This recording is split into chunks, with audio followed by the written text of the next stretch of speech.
Hello everyone! Today we're going to be showing you a whole bunch of really cool DIY little projects and things. I've been doing some here in my apartment in Melbourne. And I've been doing some in my bedroom in Auckland. So we hope you guys enjoy it. Let's get into it. Oh man, that was so like on cue. We're in the rhythm. So for this first DIY, Tara made this really awesome wall hanger using recycled t-shirt yarn. And she picked this up from Spotlight along with a wire hoop. To start off, you're going to tie a piece of fabric to the bottom of your hoop and then bring it up to the top center of the hoop, cross it over and bring it down to the bottom opposite side of the hoop.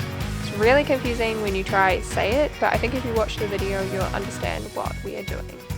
And you just keep repeating that until you've filled up your ring to the center. For some added detail, you can take 4 long strips of the fabric and tie it around each section.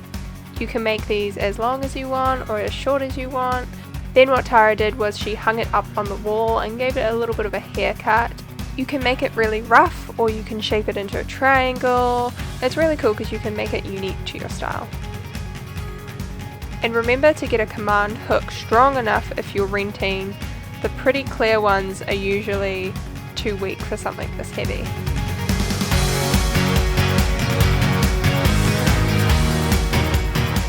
For our next DIY, I really wanted to repurpose these old candles that I had lying around. So I went to the thrift store and picked up this really cute crystal bowl for $11 and this really pretty glass jar for only $2 and thought they would look super cute in my room, definitely fit my vibes, and I wanted to create new candles out of my old candles.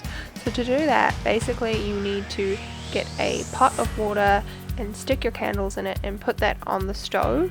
And the idea is you want to boil the water, but I figured I should probably put the cold candles into the water before it gets too hot because it might make the glass crack potentially. And it worked quite well. It took a wee while, but eventually they all melted and I poured them into the one big glass jar to mix them all together so that my candle or my new candle would be the same color. While I was waiting for all the remaining wax to slowly melt, I actually glued my little wicks onto the jars. I had these left over from an old DIY that we did, just hanging around in my drawer, but you can usually pick them up for fairly cheap at your local craft stores.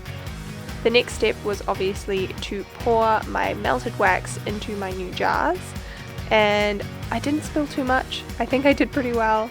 And you will also need a couple pens or a pencil to help the wicks stand up straight, or else when your wax dries they can sort of flop around and dry crooked.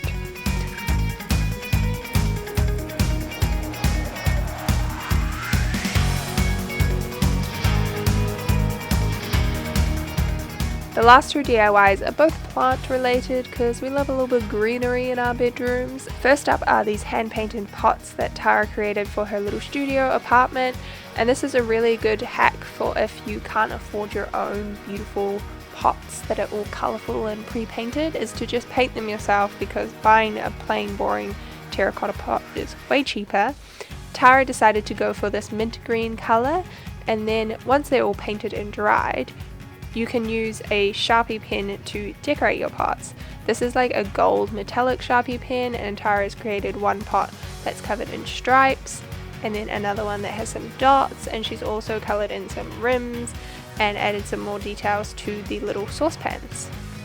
These particular pots were from Bunnings and they only cost $3, and the paint itself was actually just a test pot, so that only cost $3 as well.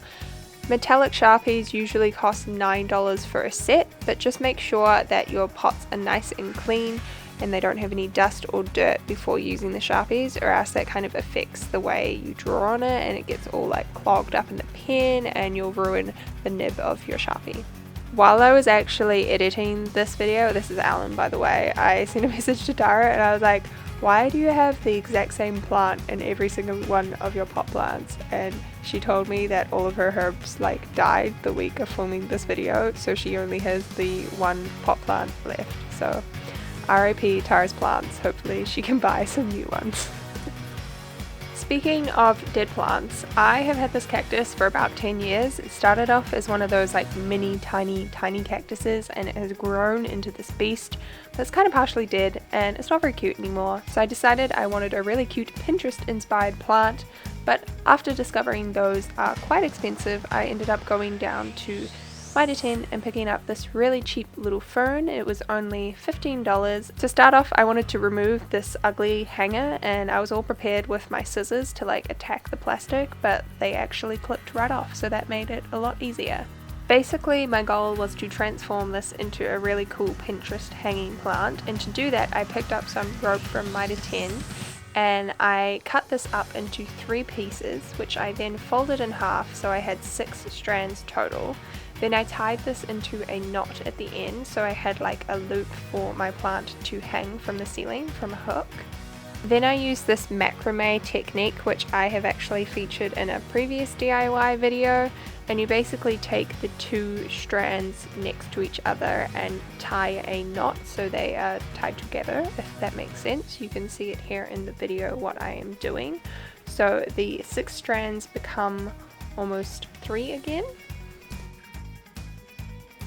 Then a little further down you are going to tie a second set of knots, and you are going to take the string from 2 different sections and bring them together. These are the strings that are sitting sort of right next to each other. As you can see here, I've taken one from the right of the middle section and the left of the far right section and tied them together in a knot. And you just repeat this all the way around with your string, and it kind of creates this cool like triangular effect. Last time I did this I only tied the 2 sets of knots, but because I wanted this hanging plant to be a little bit longer, I went and repeated this process again, so I had 3 sets of knots. But this probably isn't that necessary, it kind of just makes knots in your rope, as you'll probably see in the finished product.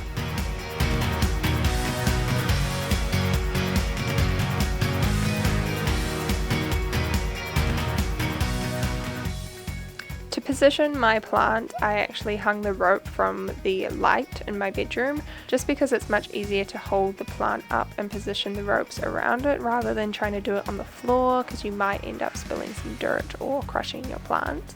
As you can see here, I'm just positioning the ropes around the fern, trying to be kind of gentle and not wreck the plant.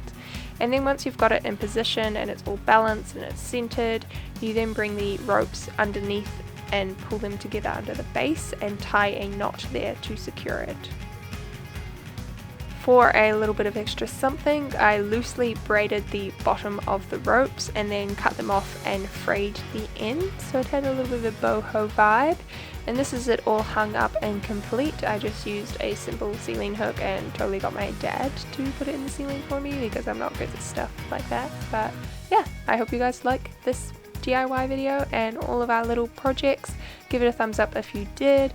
Remember to subscribe to our channel for more fashion, beauty, lifestyle and vlogs, and we'll see you in the next one. Bye!